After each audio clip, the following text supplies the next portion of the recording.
Hello and very warm welcome to the analyst. क्या आपको यकीन होगा अगर कोई कहे कि भारतीय नर्स जिसने जिंदगी बचाने की कसम खाई थी आज यमन में फांसी का इंतजार कर रही है। उसका गुनाह क्या था?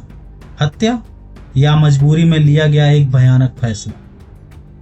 आज हम बात कर रहे हैं निमिषा प्रिया की उस कहानी की जो आपको सोचने पर मजबूर कर देगी।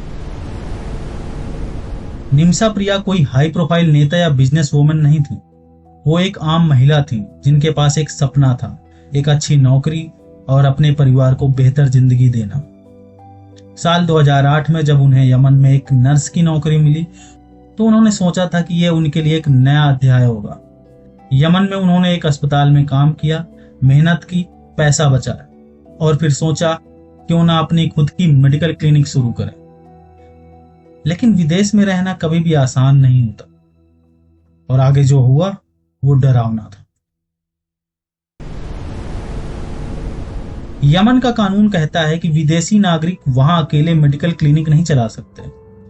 इसलिए निमिषा को एक स्थानीय बिजनेस पार्टनर ढूंढना पड़ा और यहीं से तलाल अब्दो महदी की कहानी शुरू होती है। शुरू में सब ठीक लगा, लेकिन बहुत जल्द तलाल ने अपना असली चेहरा दिखाना शुरू कर दिया। वो न सिर्फ निमिषा से पैसा चुराता था बल्कि उसे धमकाने, पीटने और खुद को उसका पति बताने लगा। सोचिए, आप एक पराये देश में हो और आपका बिजनेस पार्टनर आपका पासपोर्ट तक छीन ले, आपको अपने परिवार से बात तक ना करने दे। शायद आप पुलिस का सहारा लें। उसी तरह 2016 में निमिषा ने इसकी शिकायत पुलिस से की, लेकिन शायद वहां विदेशी महिला की बात सुनने वाला कोई नहीं था। जब हर रास्ता बंद हो जाए तो इंसान गलत फैसले लेता है। 2017 में एक दिन निमिषा ने तलाल को केटामाइन नाम की दवा देकर बेहोश करने की योजना बनाई। मकसद सिर्फ इतना था, अपना पासपोर्ट वापस लेना और यमन छोड़कर भारत वापस आना। लेकिन दवा की मात्रा ज्यादा हो और तलाल की मृत्यु हो। घबराहट में उन्होंने अपनी साथी नर्स हनान की मदद से 100 को टुकड़ों में काटा और पानी की टंकी में उसे डिस्पोज कर दिया। यह सुनने में भयानक जरूर है, लेकिन इसके पीछे डर और लाचारी भी छिपी थी। अगस्त 2017 में निमिषा को यमन सऊदी सीमा के पास गिरफ्तार किया गया। स्थानीय मीडिया ने उस वक्त झूठ फैलाया कि निमिषा और तलाल शादीशुदा थे, लेकिन असलियत यह थी कि तलाल ने ही लोगों को भ्रमित करने के लिए ये बात फैलाई थी कि वो दोनों पति पत्नी हैं। उनकी साथी हनान को उम्र कैद की सजा मिलती है और निमिषा, उनके लिए तो मौत का फरमान लिखा जा चुका था। 2018 में उनका ट्रायल हुआ, लेकिन पूरा केस अरबी में चला, जो भाषा निमिषा समझती तक नहीं थी। ना कोई वकील, ना कोई अनुवादक। सोचिए, आपके खिलाफ ट्रायल हो रहा है और आपको पता ही नहीं चल रहा है कि वो हो क्या रहा है।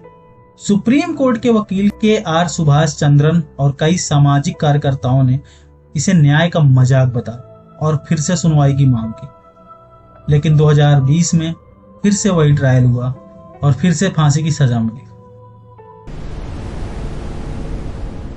2020 में उनके परिवार और समर्थकों ने सेव निमिषा प्रिया इंटरनेशनल एक्शन काउंसिल बनाया। इस ग्रुप ने कानूनी मदद, यमन सरकार से संपर्क और तलाल के परिवार से बातचीत की कोशिश शुरू की। जेल में निमिषा ने दूसरी महिला कैदियों से गहरा संबंध बना लिया है और इन महिलाओं ने भी उनकी रिहाई की मुहिम में उनका साथ दिया। यमन का कानून कहता है कि अगर मृतक के परिवार वाले खून का पैसा यानी दिया लेकर अपराधी को माफ कर दे तो फांसी रोकी जा सकती है। यह इस्लामी कानून का हिस्सा है और इसी उम्मीद में अब निमिषा का परिवार मुआवजे के साथ तलाल के परिवार से माफी की अपील कर रहा है।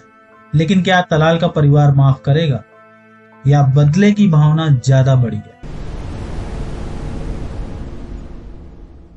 अप्रैल 2024 में पहली बार निमिषा की मां, पति और बेटी को यमन जाने की अनुमति मिली। 24 अप्रैल को मां बेटी की मुलाकात जेल में हुई। अब सिर्फ एक ही रास्ता बचा, तलाल के परिवार से माफी और दिया की स्वीकृति। समय कम है और सवाल बड़ा। 16 जुलाई 2025 का दिन फांसी के लिए फिक्स कर दिया गया है।